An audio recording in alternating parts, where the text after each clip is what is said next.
going on, everybody? It's DK with RPM Gaming, where we talk about retro PC and mobile gaming. And today we're going to do a little unboxing and review of the Retroid Pocket Mini by, you guessed it, Retroid. So let's get started.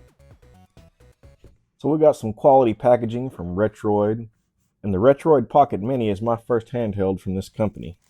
And right out of the box you can see this looks like a pretty premium device with the all glass front and the nice contoured grips on the back.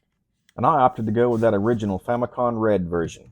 We've got our user manual and our charging cable.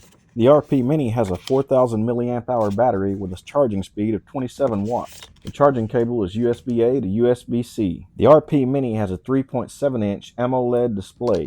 It's running Android 10 with 6 gigabytes of LPDDR4 RAM.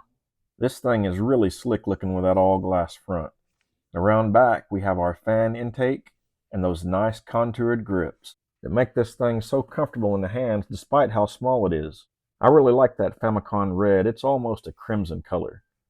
And up top we've got our power button, our volume up and down, and our fan exhaust. The L1 and R1 buttons have a real quality feel to them and feel a lot better than the ones that are on the Nintendo Switch.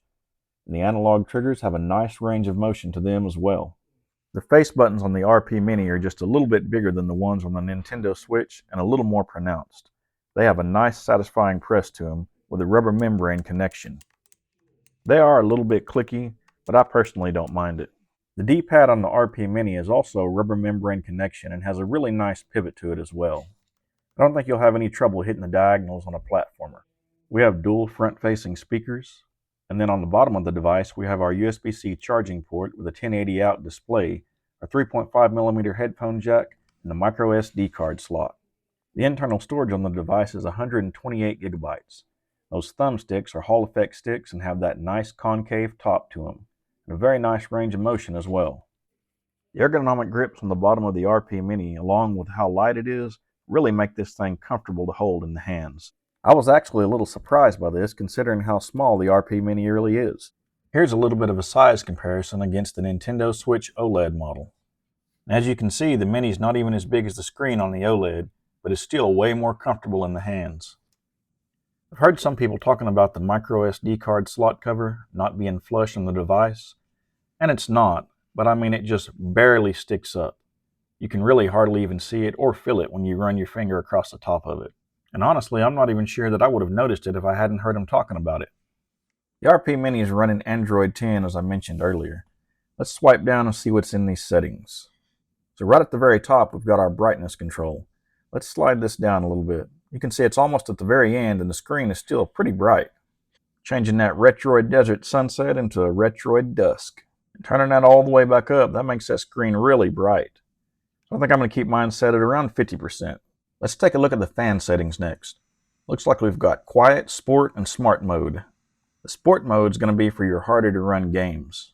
And when you have that turned on, you can really hear that fan kick up. Let's bring it in a little closer where you can hear it. For now, I think I'm going to leave mine set on the Smart mode. Under the joystick setting is where you can select your RGB color for your thumbsticks. You can also do custom colors and adjust the brightness of the colors as well. I think I'm going to stick with a red to match my RP Mini. Alright, now we've got our settings how we like them. We've got all of our apps installed, our emulators, and we decided to go with Emulation Station Desktop Edition for our games front end.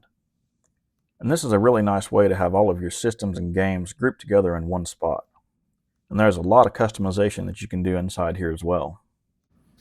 We've got a game open and running with a volume at about 50%, and listen at these speakers.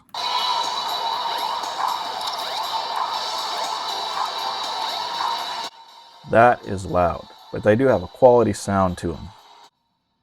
So we're running a little Sonic Adventure 1 on the Dreamcast emulator, and it's running with no problems whatsoever.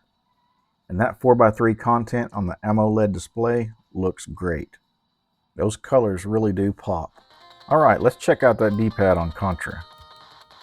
Yep, I think it's going to be alright. I think you'll be able to hit the diagonals when you want to, and not when you don't. Feels really comfortable and has a nice click when you press down and hit those diagonals just right. Oh yeah, just like I thought, no problem at all with the diagonals. Hitting them anytime you want, all day long.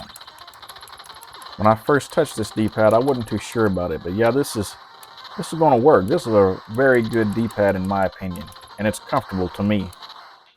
All right, let's see what Ken can do on Street Fighter. See if we can hit those Hadoukens and Shoryukens and all that, them dragon punches, and looks like it. And just so everybody knows, this is not a full-size D-pad, but like I said, it's still really comfortable and really easy to hit those moves when you want to. And there you have it. The moves speak for themselves. With that Snapdragon 865 processor, the Retroid Pocket Mini can run everything all the way up to GameCube and PS2 pretty much no problem. In the PS2 and GameCube, there may be a few games you might have a little bit of trouble with, but they're going to be few and far between.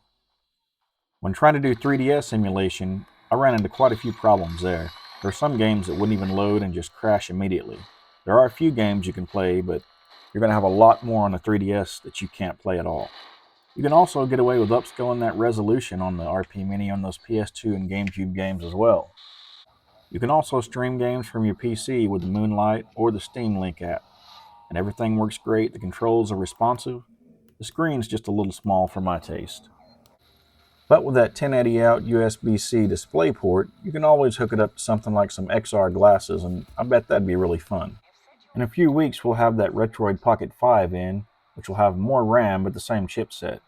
So we'll do a little quick comparison video between the two and see if there's better performance on those higher end systems like the 3DS and maybe the Wii and Wii U. Just a guess on my part, but I think the RP Mini is really going to shine on the 3.4 content, and the Retroid Pocket 5 is going to do really well on that 16:9 content. But so far, I'm really enjoying this RP Mini. I think you guys will like it too. Alright everyone, so I've been playing the Retroid Pocket Mini for a few weeks now, and I gotta say, this little guy is pretty awesome. The Steam Deck's been getting neglected, and this has become my daily driver. Been playing a ton of Dreamcast on it and loving it. So that's going to do it for today's video. Don't forget to hit that like and subscribe button. Check out our other videos, and we'll see you next time on RPM Gaming.